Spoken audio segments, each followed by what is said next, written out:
Alright, Cherubs, so right now we're looking at Bernini's The Ecstasy of St. Teresa. Quickly, let me say what we're looking at. It's a marble sculpture of a 16th century Spanish saint being stabbed by an angel with a flaming arrow. You don't need to know much about who she is or why she's being stabbed to be engaged with this thing.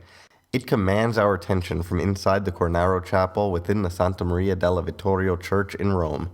Helping to attract our attention, it appears alongside a fresco, stylized sunbeams, and colored marble columns that frame the scene in an extravagantly theatrical way. Also, she looks like she's having an orgasm, so there's that. I'll explain it in a minute. But first, let me say that this sculpture is classic Baroque. That's a word you may have heard before, and it's not an easy one to define, but I'm telling you, this is Baroque. In the late 16th and early 17th centuries, the Catholic Church was in crisis. Protestant movements were converting Christians throughout Europe with the battle cry of sola fide, faith alone, a goal equally accomplished by the rich or poor, literate or illiterate, male or female.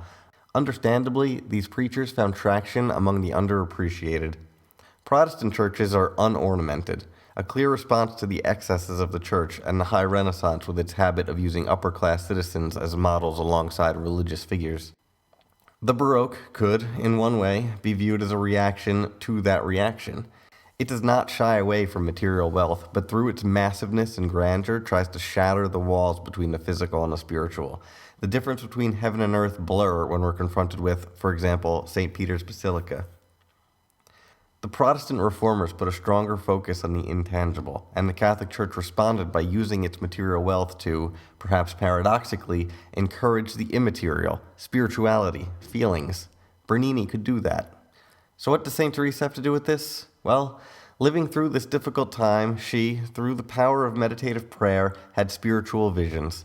A female, illiterate for most of her life, had the personal connection with God through Catholicism. That's particularly relevant stuff for this time. One of these visions featured an angel stabbing her, repeatedly, in the heart with a flaming arrow. She described the experience by saying this: "The sweetness caused by this intense pain is so extreme that one cannot possibly wish it to cease, nor is one's soul content with anything but God. This is not a physical but a spiritual pain, though the body has some share in it, even a considerable share." That's Baroque. I know I can't define it, but that's it. So Bernini tried to sculpt it. The physical experience relates to the emotional and spiritual. They can't be separated here. The pain shatters the walls between her physical self and her spiritual self. The way Bernini sculpts her here, draped in fabric, gives the impression that her body is drained of flesh. Her physical experience melts away, leaving only that orgasmic expression, a moment when the physical and spiritual come together inseparably. If you want to learn more about the Baroque, I made a video last summer about Caravaggio's Madonna of the Rosary. You can also subscribe for more art history videos and follow me on Facebook or Twitter. Links in the description.